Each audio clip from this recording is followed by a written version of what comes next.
கருப்பண்ணசாமி ஆலய 8ஆம் ஆண்டு படையல் பெருவிழா கடலூர் மாவட்டம் திட்டக்குடி அருகே கல்லூர் கிராமத்தில் அருள்பாலித்து வரும் ஸ்ரீ கருப்பண்ணசாமி ஆலய 8ஆம் ஆண்டு படையல் பெருவிழா.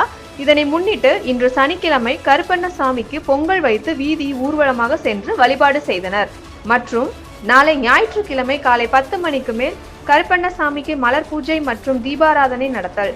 மதியம் 12 மணி அளவில் கருப்பண்ணசாமிக்கு கறி விருந்து படைத்து பக்தர்களுக்கு விருந்து உபசரிப்பு விழா நடைபெற இருப்பதால் சுற்று வட்டார பகுதியில் இருக்கும் பொதுமக்களை அழைப்பு விடுத்தனர்.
Hey.